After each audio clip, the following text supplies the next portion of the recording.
Bonjour à tous, aujourd'hui une nouvelle vidéo sur le sténopé numérique. Comment faire du sténopé en numérique?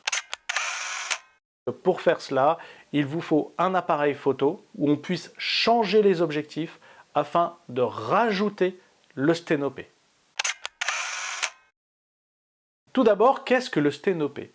Globalement, c'est la caméra obscura de Léonard de Vinci, c'est-à-dire une chambre noire avec un tout petit trou d'un côté, une surface plane de l'autre. La lumière rentre par ce petit trou et vient se projeter sur la surface plane. Le sténopé, c'est le nom du petit trou, de ce tout petit trou. Alors, qu'est-ce qui se passe? Il y a une inversion de l'image. C'est-à-dire que le haut devient le bas devient le haut, le côté gauche devient le côté droit et le côté droit devient le côté gauche. C'est ainsi que fonctionne votre œil. Les images qui arrivent à votre cerveau sont à l'envers et votre cerveau les remet à l'endroit automatiquement. Cette caméra obscura est donc l'ancêtre de nos appareils photo. On parle de la caméra obscura de Léonard de Vinci, mais on parle déjà de ce phénomène de sténopé, déjà en Chine, moins 500 ans avant notre ère, et Aristote en parle dans ses écrits, et Aristote c'est moins 384 à moins 322 avant notre ère, si mes souvenirs sont bons.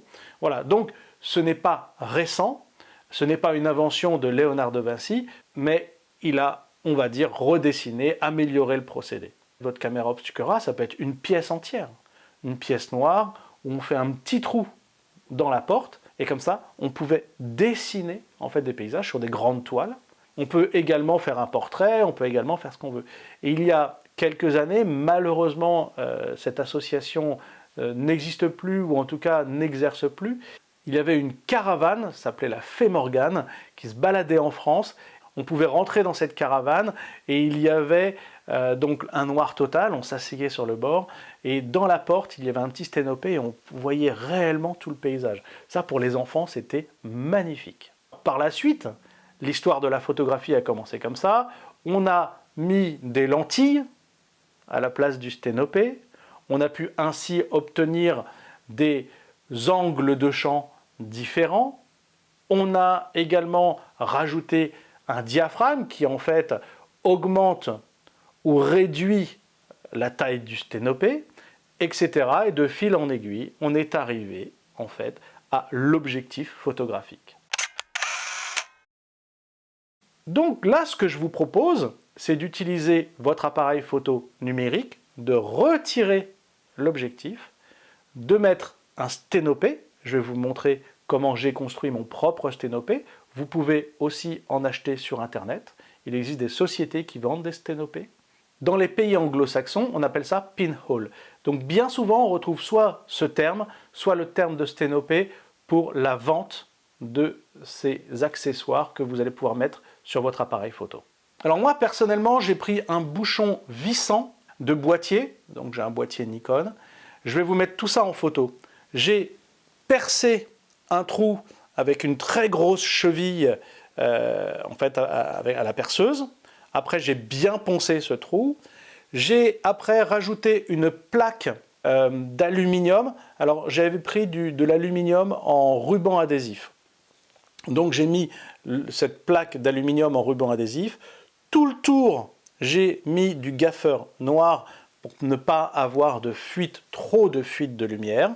Et j'ai percé très légèrement avec une tête d'épingle. Alors attention, la différence entre la tête d'épingle et toute l'épingle, le corps de l'épingle, même si c'est très très proche, cela n'a pas du tout le même effet.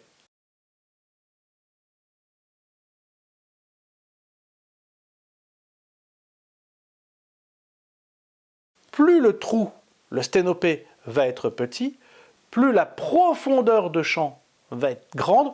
On parle même de profondeur de champ infinie, mais c'est un abus de langage. Et plus le trou va être petit, plus la scène va paraître nette. Alors attention, vous n'aurez pas de photos nettes en sténopée. Pourquoi? Parce que, en fait, c'est un tout petit trou qui apporte énormément, la lumière vient sur les bords de ce trou, qui apporte énormément de diffraction. C'est tout le cours, en fait, sur le diaphragme, que je suis en train de vous faire. Et il va y avoir, en fait, tellement de diffraction que toute l'image va paraître floue. Et de plus, et comme il n'y a pas de lentille non plus, il n'y a pas une représentation parfaite de l'image. Moi, j'ai souhaité avoir mon sténopé, ne pas l'acheter, parce qu'il est unique. C'est-à-dire que même si j'essaye de le refaire, je ne mettrai pas le sténopé au même endroit, je ne puerai pas de la même manière avec en fait mon aiguille, je n'aurai pas les mêmes imperfections. Et donc ça veut dire qu'il est unique, tandis que celui que vous allez acheter en ligne, par exemple, si vous achetez un pour Nikon, pour un 24-36, vous allez avoir une taille précise de sténopé, et finalement, votre voisin d'à côté pourra faire exactement la même photo avec le même rendu. Moi, je souhaitais vraiment avoir un rendu particulier, et donc j'ai choisi de réaliser mon sténopé.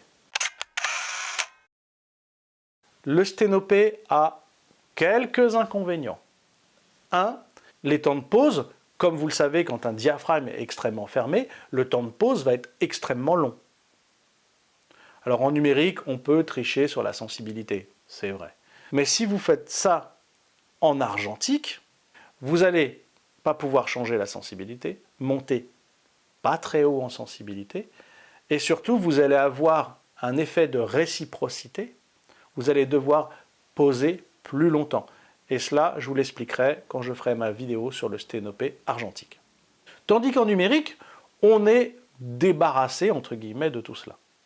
Les temps de pause sont plus courts, mais nous avons quand même besoin d'un trépied. Ce sténopé est aussi, dans les inconvénients, c'est une ouverture sur la chambre photographique, c'est-à-dire sur le capteur. C'est-à-dire qu'on va quand même récupérer un peu de poussière sur le capteur en faisant du sténopé.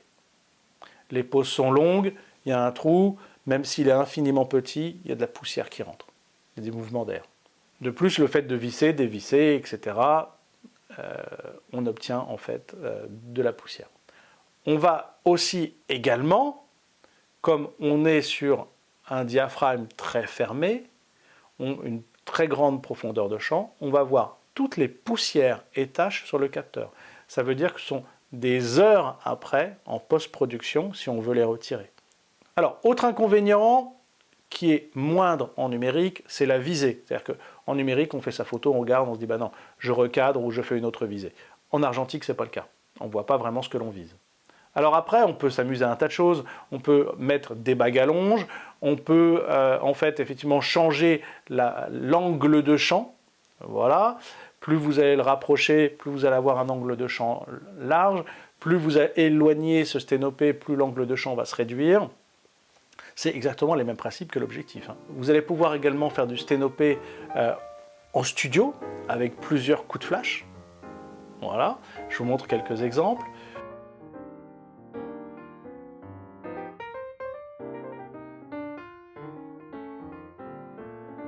Vous allez pouvoir faire du sténopé bien sûr en paysage.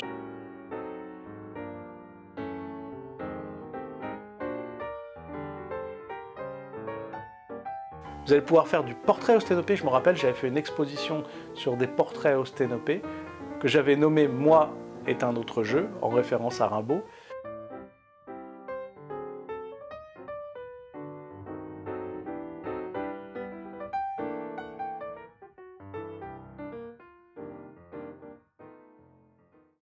Un petit conseil, si vous débutez le sténopé, préférez les temps gris pour commencer la photographie parce que les gros écarts de luminosité sont très difficiles à gérer.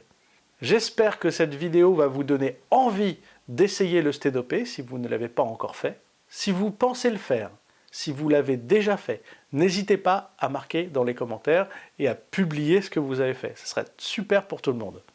Et puis surtout, le sténopé, ça va vous permettre de sortir, sortir, sortir faire de la photographie.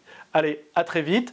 Et puis, dans l'année, je vous ferai une vidéo complète sur le sténopé en argentique.